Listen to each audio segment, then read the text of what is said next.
आयुष्य घडवले खेळता खेळता श्री बलदेव सिंग, पद्मश्री 2026।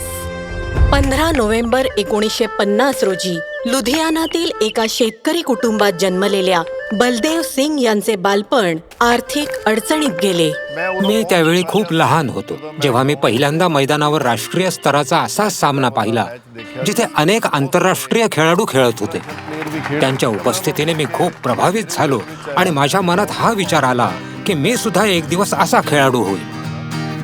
बलदेव सिंग यांनी राष्ट्रीय क्रीडा संस्था बेंगलुरू येथून हॉकी कोचिंग मध्ये डिप्लोमा प्राप्त केला आणि 1981 मध्ये ते हरियाणा क्रीडा विभाग जॉईन करून हरियाणातील शाहबाद मार्कंडा येथे कोच म्हणून रुजू झाले।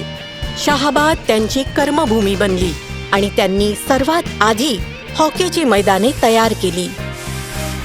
बलदेव सिंग यांच्या कठोर परिश्रम आणि शिस्तबद्ध प्रशिक्षणाने त्यांचे खेळाडू आंतरराष्ट्रीय स्तरावर सातत्याने आपली ओळख निर्माण करू लागले। लवकरच त्यांची भारतीय पुरुष हॉकी संघाचे कोच म्हणून नियुक्ती झाली आणि त्यांनी संघाला मोठे यश मिळवून दिले। मी पाहिलं की मुलींनाही खेळायचं होतं, पण त्यांच्या पुढे अनेक अडचणी होत्या। आम्ही त्यांच्या कुटुंबियांना समजावलं। त्यांनी एक मोठी गाडी विकत घेतली मुलांना मदत करण्यासाठी। जेव्हा दिल्लीत किंवा दूरच्या ठिकाणी स्पर्धा व्हायच्या तेव्हा ते मुलींना घरी आणायला आणि सोडायलाही जायचे आणि गरज पडल्यास ते आर्थिक मदतही करायचे।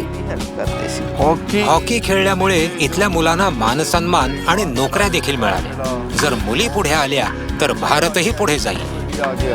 बलदेव सिंगजींच्या प्रशिक्षणाखाली मुलींच्या शालेय संघाने देखील अनेक टुर्नामेंट जिंकल्या आणि पुढे त्या देशाचा अभिमान बनल्या। माझ्यासाठी ते फक्त एक कोच नव्हते, माझ्यासाठी ते गाईड, मेंटॉर, फादर फिगर होते, ज्यांना आमचं आयुष्य कसं असावं याची काळजी होती। त्यावेळी शाहबाद मध्ये एक म्हण होती, एखाद्याच्या घरी जर मुलगी जन्माला आली तर तिला बलदेवजींच्या मैदानात सोडा, म्हणजे तिचं आपोआप आयुष्य घडेल। शाहबादने इतके खेळाडू घडवले की ते हॉकीची नर्सरी म्हणून ओळखले जाऊ लागले। 2017 मध्ये बलदेव सिंग भारताच्या ऑलिम्पिक टास्क फोर्स मध्येही सामील झाले आणि त्यांनी भारताच्या क्रीडा संघ धोरणात योगदान दिले। माझं संपूर्ण आयुष्य हॉकी आणि खेळाडूंसाठी आहे। खरोखरच बलदेव सिंग हे गुरु नाहीत, तर ते स्वतः गुरुकुलच आहेत। श्री बलदेव सिंग, पद्मश्री 2026। कोटी कोटी नमस्कार।